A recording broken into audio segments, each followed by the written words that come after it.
Welcome into the MLS on TSN Studios. I'm Dale Zakrzewski, joined by Kevin Kilbane and Julian Guzman. Fellas, in a year that TFC entered with the highest payroll in the league, they exit with the lowest point total. Now let's take a closer look at some of these statistics. Now this is concerning their place in the overall league here. Now again, last in the East with 22 points, last in goal differential with -33, last with 4 wins, and last with 26 goals. This is going to be a massive project in the offseason concerning how to even begin this rebuild. Well, guys, where would you begin? Well, there are a number of areas that need to be addressed, aren't there, Julian? There's so many different aspects that you need to look at within this side. I think overall, yes, up front you're looking at the lack of goals, perhaps a lack of creativity, and yes, I know that the main DPs, Lorenzo Insigne and Federico Bernardeschi, haven't necessarily reached the levels that we probably expected them to reach, but there are real clear areas that you need to address. Now, 191 goals conceded over the last 3 seasons. Julian, you and I spoke at the end of last season where they conceded 66. Yeah. As they did the season before, 66 goals. So clearly that needed to be addressed. They addressed the goalkeeping situation that we felt last season needed to be addressed, and they did. Sean Johnson, very good goalkeeper, but they didn't necessarily address the defensive side of it adequately, and that's where I feel as though they need to go again. It's certainly an area that John Herdman has got a lot of experience in, getting the back line right, and it's certainly an area now they need to get right. They can't go on having to score 2 and 3 goals to win a game. Yeah. They can't win ugly. They can't win a game going on the road 1-0. Four away wins over the last 3 seasons as well is not good enough. 4 wins in total this season is nowhere near good enough.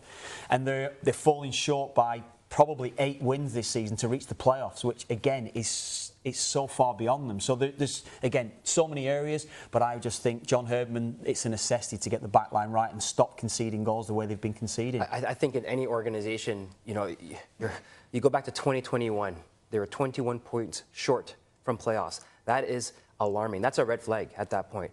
But it's gone again in 2022. It's happened again in 2023. And there has been no proper solution, no proper research and diving into how do we resolve this. Now you put a guy like John Herdman in this position. This is the hardest and the most difficult job he's walked into pretty much, to rebuild this team, to bring back this elite status on TFC. That back line for me, is like you said, Kev, is the biggest indicator, and that's probably the biggest reset that needs to happen. And you look at the spine of that team as well. There's a lot of areas that we need to look at, from not just the back line, but also top, number 9. Yeah. There hasn't been a number 9. We saw the game against Orlando. Owusu is not the player in my eyes. Sarpong is not the player as well. Diamande is not the player. Can you write Prince Owusu off after that one game? Absolutely. Can you do that? Yeah. I'm not You're convinced. A harsh man. No, well, I mean, you look how much he's getting paid for me. Yeah. You could find much better. You could find even 2 for the price of him, right? That would put the effort. And those stats that we just saw there, DZ, there's no fight. From year 2021, 2022, 2023, that team has not shown any effort anytime they've been through any challenges or any type of defeat. They don't show signs that they want to come back. Resilience, nothing, no love. And that's one of the biggest disrespectful pieces for any professional footballer to witness as a former pro. Yeah. Seeing that over and over again, I'm getting sick of it. I'm getting sick and tired of it. And I'll tell you right now, there needs to be a proper dive into what happens going into next year to bring back the fans and show more love in return for this game. Well, let's go into more specifics here, guys. There's been a bit of an evaluation period now for John Herdman. There's going to be even longer evaluation period as they enter the offseason.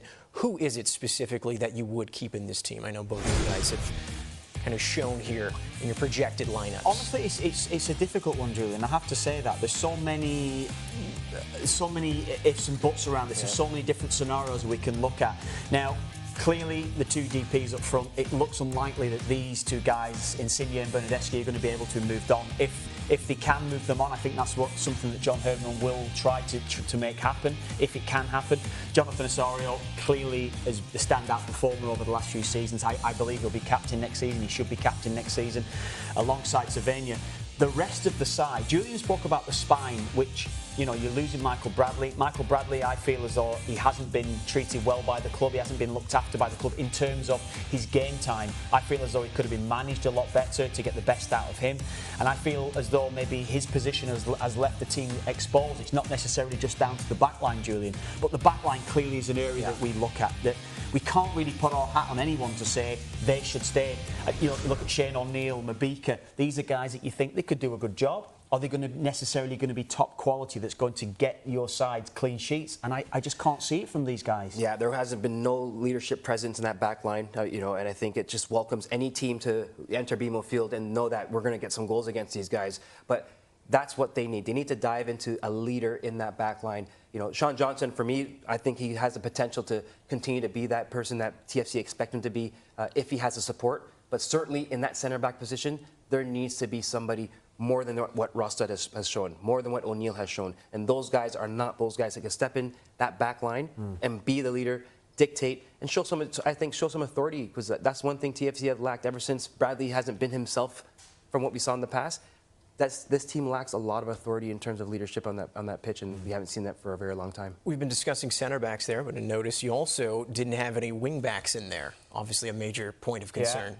It's always an area that I look at. Obviously, I played that position myself, left side, left back, left wing back, so it would have been a position that I'm always looking at. And clearly, that area has been lacking for TFC. Probably, I think, the best player, I know I said Jonathan Osorio before because he saw the season out, the best player probably for the games that he played was Richard Larrea. Yeah. So they didn't necessarily able to get that deal over the line. Can they get Richard Larrea back? Is it too much money for a fullback? These are questions that are probably going to need to be asked. I'm not wanting to do disservice to Vancouver at this stage, but there's a possibility that could happen. Other than that, the left side, it's been lacking. There's no creativity. There's no form of defensive unit from the left side as well, Julian. Franklin, I think, it's been a decent enough first season for him. I have to say that. I can't say he's done anything, you know, really where I'm looking at him thinking he's had a terrible season, which is not the case, but he's still learning his trade. He's still a player that's going to get better and better. He's got to learn the defensive role as well as the attacking role. Is he necessarily going to be someone I'm going to look at to think he's going to be a top-class performer from them? No, I don't think he is, because he's not at that level yet. So it's another area, as much as we talk about the spine, the wing-backs or full-backs, Julian, is an area now that provides so much of an attack for sides globally, and TFC have not got anything out of those. Provide attack and support for the likes of Insigne and Bernadeschi. I think you're going to need a wing back that not only could go up and down, but also could defend and cover for these guys.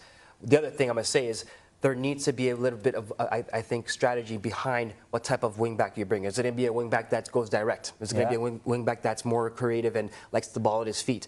So those are the things that John Herman will look into in terms of what type of players will you bring in to support the game-changing players with the likes of Insigne and Bernadeschi. I think it's worth adding as well, it's unlikely that we'll see John Herman go with the back four because of what we've seen in the past. I think for that solidity of the side, I think he will go with the back 5-3-4-3 type system that he likes to use. Yeah. If he went with the back four again, going back to your point, Julian, you need a different type of fullback. Does he have people that just sit and support, or players, as you say, that continuously want to run beyond and are a good attacking fullback? So there's so much for John Herman to get into with this squad and side in general, yeah, so much work to be done there. Now, with this loss versus Orlando, TFC become the fourth team in MLS history to record a multiple 20-loss season. Cincinnati was also one of those teams, if they want to look anything like how Cincinnati's turned around, they're really going to have to put their hard hat on during that offseason.